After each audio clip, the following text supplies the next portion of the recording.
Nazoyeb Sabina solo makamba solo. Le matin de génie, voyons kaka. Le matin de génie. L'Afrique numéro 1. Alors, je ne sais pas si mon invité va nous déloger. En tout cas, il va déménager dans nos cerveaux, dans notre façon de concevoir la langue, notre culture. Mon invité, comme je vous le disais en début d'émission, c'est Josias Melo Nzeyetou. Bonjour. Bonjour, Eugénie. Alors, vous êtes ancien fonctionnaire des Nations Unies en RDC et vous êtes actuellement donc fonctionnaire à l'UNESCO à Paris. Vous êtes d'origine angolaise, vous êtes polyglotte puisque vous parlez pratiquement 7 langues. Lesquelles? Bon, évidemment, le français, Oui. l'anglais, le portugais, l'espagnol, le kikongo qui est ma langue natale, Oui. le lingala, le swahili. Voilà. Et puis j'ai fait des recherches sur l'hébreu et le grec. Et vous les parlez couramment, ces dernières langues-là? Non, pour ce qui concerne l'hébreu, disons que c'est une connaissance plutôt livresque que parlée. D'accord. Alors, l'une de vos passions, c'est la linguistique, et votre leitmotiv, votre souci, c'est de faire en sorte que les peuples de la Terre, particulièrement ceux de l'Europe et de l'Afrique, changent leur regard, parce que une culture, une langue peut les rapprocher. Absolument. Voilà. Alors, c'est ce que vous défendez dans ce livre que vous allez présenter samedi prochain, à l'occasion donc d'une dédicace, d'une soirée dédicace, les racines bantoues du latin. Vous défendez la thèse, en fait, que nos langues existaient bien avant le latin. Absolument. Les langues africaines sont considérées, à juste titre, comme faisant partie des langues les plus anciennes de l'humanité. Donc, ce qui arrive souvent, quand on retrouve des ressemblances, des concordances entre les langues européennes et les langues africaines, pour la majorité des gens, cela est dû à la période de la colonisation. Lorsque les Européens sont arrivés en Afrique, au début ou à la fin du XVe siècle, évidemment, ce contact suppose qu'il y a eu échange linguistique entre les peuples africains et les peuples européens. Mais maintenant, c'est exprès que j'ai choisi le latin pour bien éliminer l'hypothèse que c'est assez récemment, avec la colonisation, qu'il y a eu cet échange linguistique entre les parlers bantous et les langues européennes. Parce que le latin, comme vous le savez, est considéré comme langue morte. Oui. C'est-à-dire qu'elle n'est plus oralement utilisée. Alors, votre premier déclic a commencé avec un professeur que vous n'avez pas oublié, Monsieur Siemens, votre professeur belge de latin, à l'Athénée de Kalina, donc à Kinshasa, qui commença sa leçon par cette phrase qui s'est incrustée à jamais dans votre esprit, Lingua latina ardua est. Alors, je ne sais pas si je prononce bien, ce qui signifie la langue latine est difficile. Pourquoi c'est ce mot lingua qui vous a créé ce choc? Parce que déjà, dans la phonétique, quelqu'un qui lit le latin ou qui parle le latin, la phonétique est assez extraordinairement ressemblante avec la phonétique du kikongo ou du lingala. C'est-à-dire que le kikongo et le lingala se lisent exactement comme se lit le latin. Ça, c'est un premier point. Donnez-nous un exemple qu'on entend phonétiquement. Pour lingua, normalement en français on dirait linga, mais le GU se prononce OU. Oui. G-U-A, lingua, aussi bien en latin qu'en kikongo ou en lingala.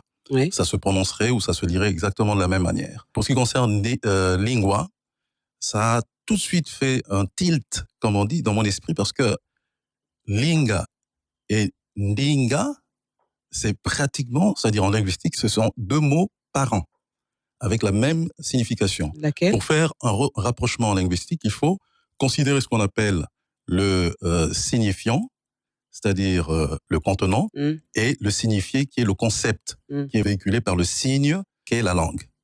Donc, quand vous trouvez des ressemblances aussi bien dans le signe phonétique et dans la signification, à ce moment-là, cela ne peut pas être dû à un hasard. Donc, ndinga, langue, lingua, en latin, signifie exactement la même chose. Et en plus, quand vous allez en amont, vous faites une étude du latin, vous verrez qu'il y a un latin classique et un latin démotique. Et un latin démotique, en fait, le mot lingua se disait auparavant ndinga, exactement comme en kikongo.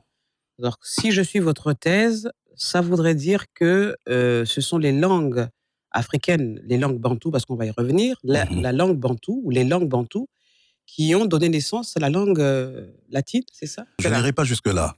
Il y a deux aspects à considérer lorsque on fait ce qu'on appelle une comparaison linguistique.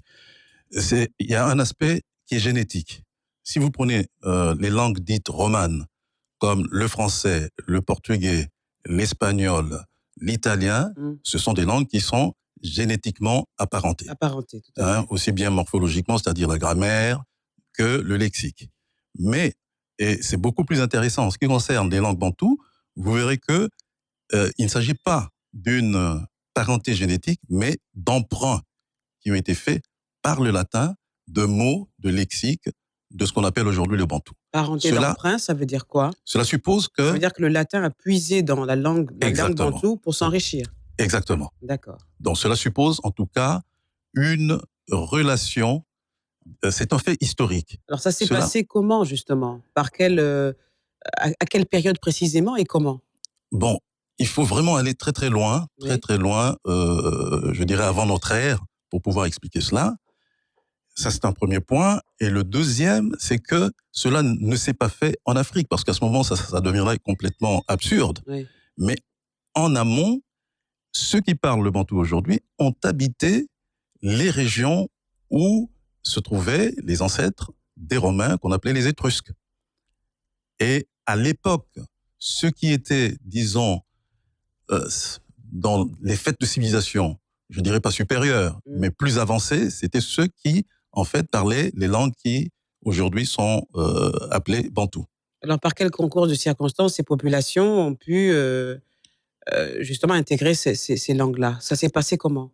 Bon, l'histoire de l'Afrique doit être... Ce que je veux dire, c'est comment vous avez mené votre recherche pour arriver à cette conclusion? Écoutez, j'ai amené un livre que je présente ici. C'est un livre écrit par une équipe de chercheurs américains. C'est l'équipe du professeur Ivan Van Sertima. Le titre, c'est African Presence in Early Europe. La présence africaine dans l'Europe primitive. Donc un livre assez rare, hein, je crois. Ah voilà. Donc il y a des preuves et des preuves et des preuves d'une présence africaine en Europe qui, malheureusement aujourd'hui, c'est-à-dire, prenons un exemple. L'homme le plus puissant de la Terre, celui en tout cas qui a été à la base des civilisations qu'on appelle mésopotamiennes, est Nimrod.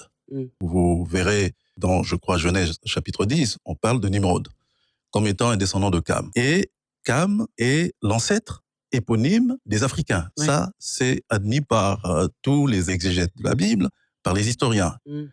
Alors, si Nimrod est descendant de Cam, et que Nimrod a été le bâtisseur de toutes les civilisations, disons, de la Mésopotamie, Our en Chaldée, Babylone, etc., cela suppose que les Noirs habitaient du côté de la Mésopotamie. Et ils ont été les premiers, c'est-à-dire, quand on prend le soubassement de la population mésopotamienne, les premiers à avoir habité ces régions étaient des Noirs. On va y revenir. Et les autres, les Caucasiens, sont arrivés après. On va y revenir dans quelques instants, après la page de publicité.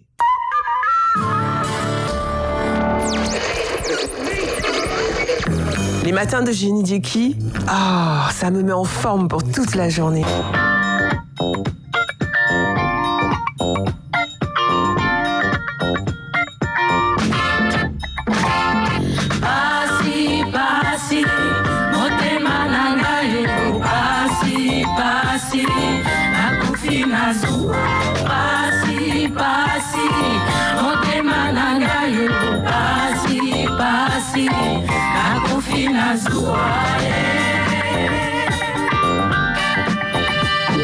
Alors, le livre dont nous parlons ce matin, Les racines bantoues du latin, ce livre est écrit par Melo Nzeyitou Josias, publié aux éditions Bitopo. Il va présenter ce livre samedi prochain, donc à l'espace Aquesson, 89 rue de Dunkerque, métro Anvers.